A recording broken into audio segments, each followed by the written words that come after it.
Yo, this is Ricky Stewart, and today I'm going to be making stuffed shells with crabs. Now, if you don't like crab meat or seafood, it's just as good with steak or chicken, but I'm using crab today because I have it on hand. So, to further ado, these are the shells. I've already made them tender. You pretty much cook them like regular pasta, a little salt in the water, get them nice and tender. And when they're done, you take them out, drain them, and let them cool off. The crab meat I'm using today is Seafood Snackers. Now, they're fully cooked, but I'm still going to do a little prep work to them, mind you, to get the seasoning a little bit better. Okay, what I recommend you do is chop them up. And get two of them usually enough for about 3, 5, 6, 7, 8, 9. I'm making 10 shells, so 2 of them is more than enough for 10 shells. You don't load them down with meat. You can if you wish to, but I like to put a decent bit of it. Okay, here we go. Put the crab meat in here. Got the skillet going.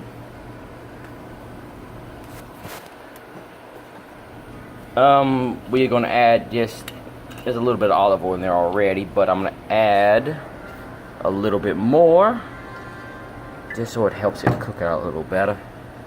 Okay. A little bit of, you will notice I have a habit of using Tony's Crayola, which actually has a wonderful flavor to it. That's the main reason why I use it. Add a little bit of garlic powder to it. About out, so barely any. And just because I like the flavor soy sauce gives it to it, a little bit of soy sauce. Now, while that's heating up, I've done the heat of the oven to about 350 degrees to start it. While that's doing it, I'm going to take some Gabrielle's ricotta cheese. If you like any particular kind, it's all good. And put it right here in the skillet with some black pepper. I've already put the black pepper in there because I use a grinder, and because I'm using a phone, it's difficult to handle a grinder with one hand. I'm sure some people can do it. Props to them. Me, on the other hand, and that's a no. Okay, the crab's cooking a little bit. Give it a little stir. Don't worry about cross-contamination. All the food's going together as one, so it's all good. Okay, add a bit of. The reason I'm adding seasoning to the Crayola is to help give it flavor in the food off the bat. Okay, a little soy sauce. And just a little bit of onion powder. Okay. Once you've added most of those ingredients to it, make sure you stir, mix. Pardon me. A little hassle. Here we go. Make sure you stir, mix it together as well as possible. Usually easier with 2 hands, but I can make do with 1 for once.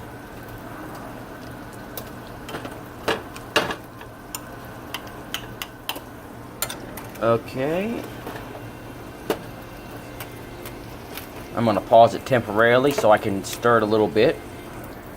Okay, back here.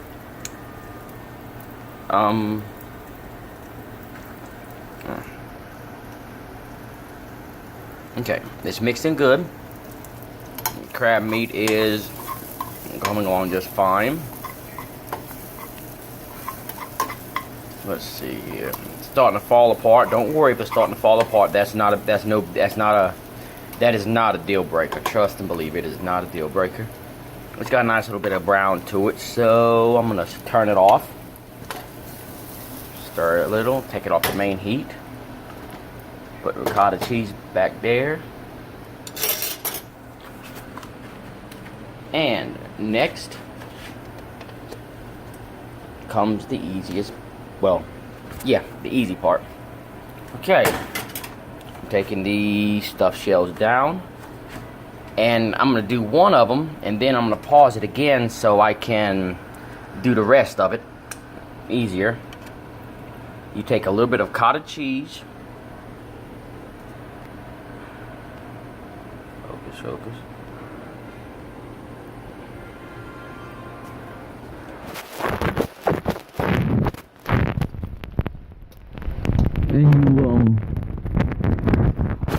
There we go.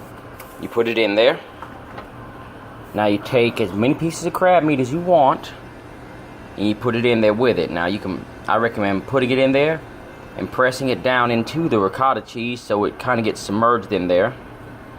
I'm a little mad at myself because I meant to have. Now what I recommend for this here, once you prep all the shells like this here, is if you have blocks of cheese, which I recommend mozzarella or pepper jack cheese, you slice it and put a strip right on top of it. That way when you heat it, it will melt in there and it'll pretty much help hold it in and gives a nice little bit of flavor to it. I'm going to pause it and prep the rest of the work. Give me a moment. Okay, I'm back. Okay, I have made the stuffed shells. 1, 2, 3, 4, 5, 6, 7, 8. I have 8 of them. Mind you, I had to decrease them because I did not have enough ricotta cheese. So, mind you, when it comes to ricotta cheese form, usually you want to do one less spoonful when you take it out versus the number of shells you have. So if you have 9 shells, usually 8 spoonfuls is enough. Okay, next we got the oven preheated to 350 degrees. So we're going to place them in the oven and let them bake for a little bit. It won't take them long, usually about 5 minutes. And that's usually more than enough for them to finish up. Okay. Now what I'm going to show you now is if you want to eat the stuffed shells after they're finished, you can eat them that way. It's no biggie, no problem at all. But I, on the other hand, find that to be half finished. Well, half finished, half done. What I'm going to do is, in the skillet that I cooked the crab in, or the steak in, or the chicken, whichever you prefer, is preheat it back up. Add into it some sweet Vidal's onions. I know, it seems weird. You got to trust the madness, though. Madness works. Okay, once you pour that in there, you're going to add some butter. It doesn't really matter what kind. Whichever butter is that you prefer. At least a little bit of it, not much. And add, once again, I know I'm overdoing it, a little bit of Crayola.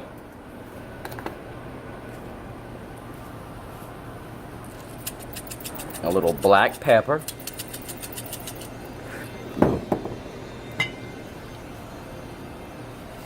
And a dash of soy sauce.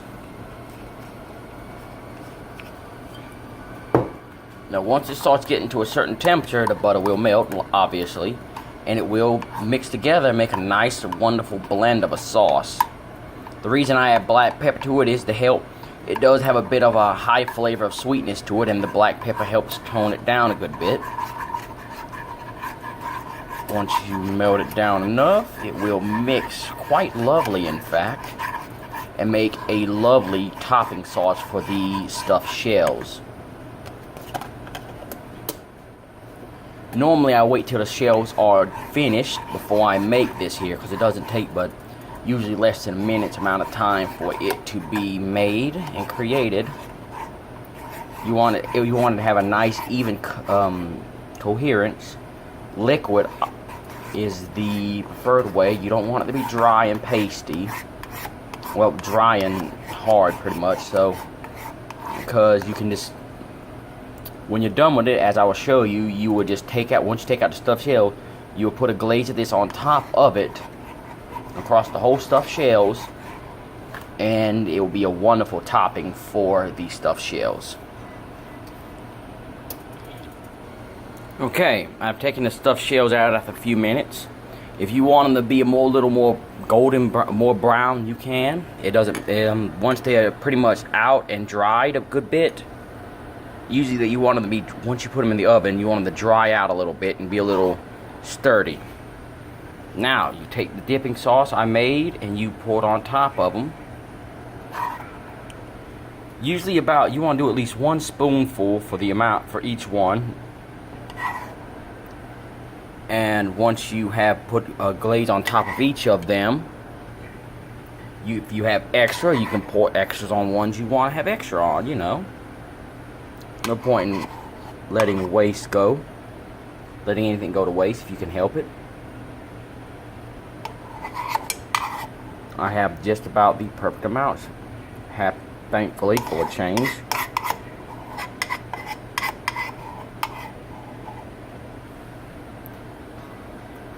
Now, I recommend you give them a few minutes to cool down because they are extremely hot, especially the ricotta cheese. It holds heat in pretty well. When it comes to eating them, this is a finger food, so you can eat them by hand. And I recommend, don't laugh, but putting the whole thing in your mouth when you eat it and just munching on it. It gives a full flavor. You can enjoy the entire flavor of it then, versus when you bite it and it seems like the flavor just doesn't pass through your mouth as evenly, I guess.